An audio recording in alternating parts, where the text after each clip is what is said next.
Manchester United semakin dekat dengan kedatangan gelandang Chelsea, Mason Mount.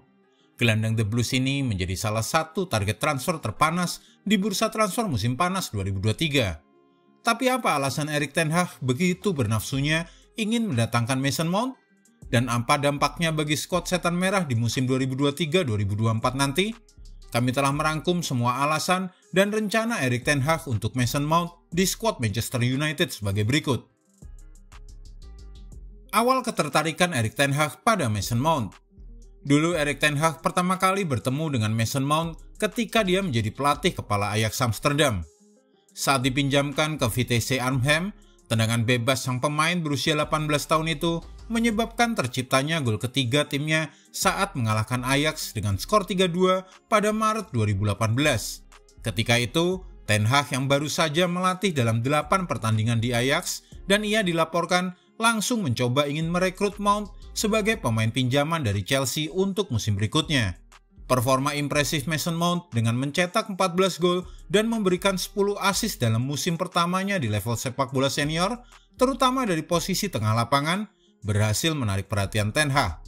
Sekarang setelah menjalani musim keempat yang berat bagi Mount di Chelsea dan musim pertama yang penuh kekacauan dengan pemilik baru klub tersebut, Manchester United menjadi kandidat utama untuk merekrut gelandang berusia 24 tahun itu dan Chelsea telah menolak 3 tawaran untuk pemain asal Inggris tersebut.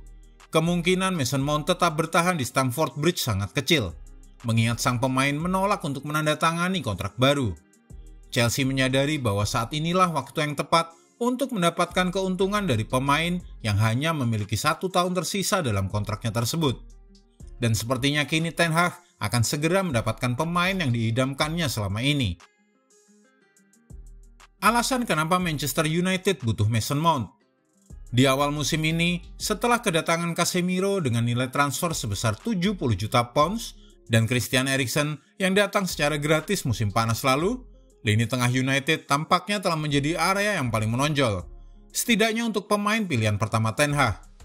Trio andalan Ten Hag yaitu Casemiro, Eriksen, dan Bruno Fernandes hanya kalah sekali musim ini saat mereka bermain bersama. Namun ketika Fred, Scott McTominay, dan Donny van de Beek dipanggil menggantikan mereka, terjadi penurunan kualitas yang signifikan.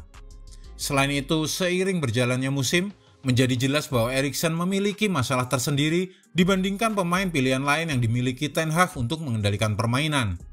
Eriksen kesulitan tampil maksimal selama 90 menit penuh.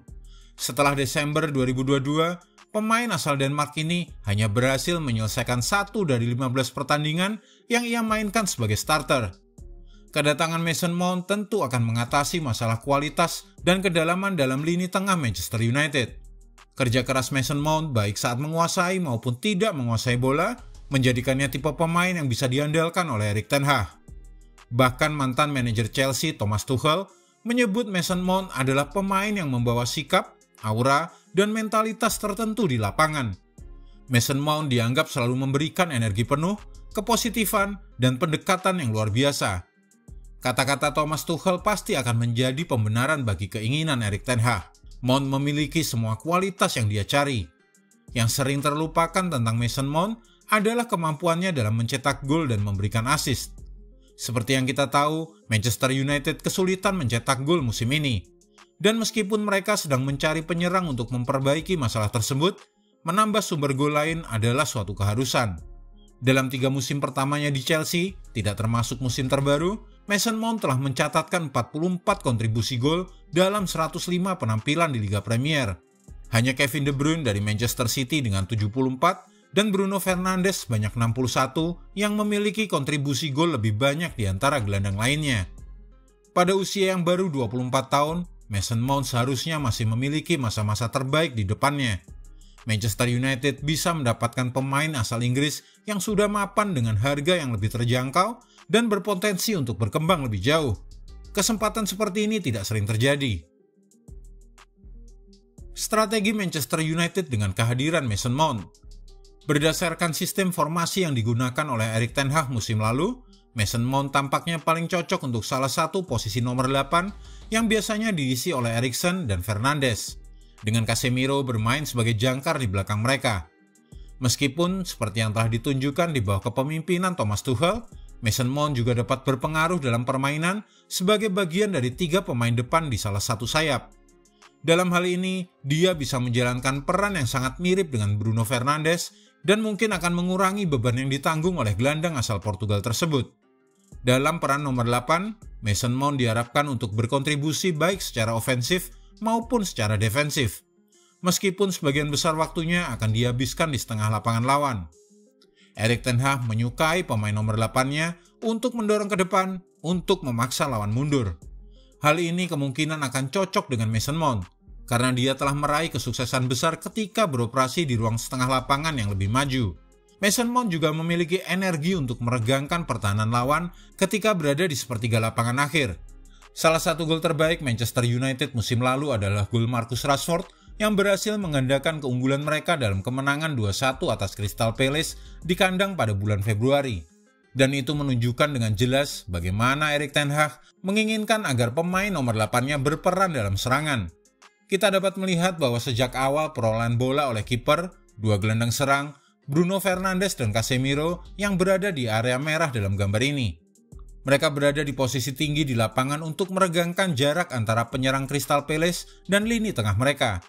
Hal ini dilakukan untuk menciptakan ruang bagi kiper, bek, dan gelandang bertahan ketika mereka membangun serangan.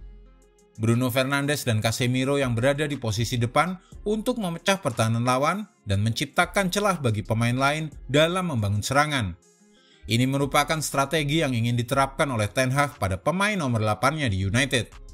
Mereka diharapkan untuk berperan dalam menciptakan peluang serangan dengan posisi yang tinggi di lapangan, sehingga memungkinkan ruang dan waktu bagi pemain lain untuk bergerak dan terlibat dalam permainan.